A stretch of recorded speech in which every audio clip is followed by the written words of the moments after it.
जय जगन्नाथ बंधुगण मो बाबा संग्राम वेलकम करुच्ची मो उत्कल ओडिया यूट्यूब चैनल को। तो दर्शक बंधु टॉपिक को जीवा पूर्व मु गोटे छोटिया कहानी टे कहबी एवं तापर आमे आलोचना करिबा। एकदा जने ऋषि बा तपस्वी गोटे गाँव में आश्रम प्रतिष्ठा करथिले। गाँव परिवेश कोलाहल परिपूर्ण थिबारु से तपस्या करिवारे बाधा उपुजिथिला। तेणु से चिंता कले डंगा नहीं नदी मझी को पलैबे एवं नदी मझीरे तपस्या करेंगे। तेणु से डंगा नहीं नदी मझी को पलैले एवं डंगा भितर नदी रे तपस्या लीन रहिले। एमिति गोटे घंटा 2 घंटा तपस्या करिसेंती तांको डंगा को अन्य एक डंगा आसी धक्का देला। तेणु से भाविले मुझे तपस्या करुच्ची सी किए लोक सी कौन जानीपारुनी मो डंगा को आसिक धक्का दूची अंध लोकटा ना कौन। से आखि न खोली पुणी तपस्या लीन रहिले। तो एमिति 2 मिनिट जाइए पुणी तांको डंगा को डंगा आसी पुणी धक्का देला। तो से पुणी मन भितर रागी गले भाविले कौन सତରେ ही अंध लोकटा ना कौन जदि तार जहाँ कहबार अच्छी मत कहता धक्का दूची कहीं। तो इग्नोर करी पुणी से तपस्या मग्न रहिले। आउ 2 मिनिट पर ऋषि को डंगारे से डंगा आसी धक्का देला। धक्का देवा फल कौन ऋषि रागी जाई पूरा चिल्लेबाकू लगिले। चिल्लेला परे अभिशाप देला बेलू देखिले तो से डंगाटा हूँ खाली डंगा। से डंगाटा खाली पवन रे आसी भासी ऋषि को डंगा को धक्का होतिले। तो ऋषि को कौन भाविले ऋषि भाविले कि मो भितर रागटा थिला एवं डंगाटा मते रगेबार गोटे माध्यम। एथिरु आमे जानिले राग समस्तଙ୍କ भितर अछि।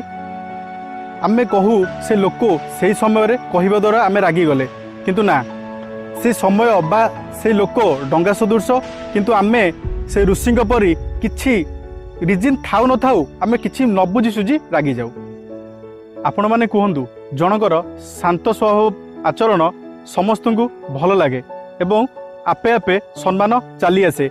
यह जानिकी भी आमे विरक्त होई बड़ पार्टी करिथाउ एथिरे कहार किछि क्षति होय को न हो निश्चित भावे आपणकर शरीर रे कुप्रभाव पकेबो। या द्वारा आपण परवर्ती समय रे जने उच्च रक्तचाप रोगी हेबे। तो आंगर को केमिति कंट्रोल करिवा यार 2-3 टिप्स मु आपनको कहिबी। प्रथमे आमे निजको निजे प्रश्न करिवा आमे रागिबार कारण कोन कि आम निजर पेशेंस नाही ना फ्रस्ट्रेशन ना आम निज भीतर कंट्रोल इश्यू ना रागिबा द्वारा सब प्रॉब्लम रो सॉल्यूशन हो पारिबो। द्वितीय रे आपण चाहिले सब ठीक हो जिवो किंतु टाइम लागिवो। आपणकर राग बहुत पुराना किंतु गोटे छोट स्माइल देई यूटर्न नहीं सॉरी कहले सब किछि समाधान हो पारिबो। एवं आम भाबिबार अछि आमे निजको रागी नुहे गोटे शांत स्वभाव मनुष्यटी बनैबार अछि। तृतीय कथा आपण माने नोटिस करिथिबे निज सार बॉस कि सीनियर को ऊपर नेगेटिव रिएक्शन दे न थांदी केवल निज लोक एवं छोट पिला एवं अन्य लोक ऊपर रिएक्शन दे थांदी। निज ऊपर कंट्रोल न थाए किंतु तांको ब्लेम करि थांदी। या द्वारा आपण सम्मान पाइबेनी निंदा ही पाइबे। आज्ञा एटा देवा नेबार दुनिया देइथिले पाई आपण राग एवं घृणा देले रिटर्न रे राग ही घृणा पाइबे। सेम आपण जदि स्नेह भल पाइबा देउछंदी रिटर्न गिफ्ट भाव में आपन को स्नेह भल पाइबा मिलिबो।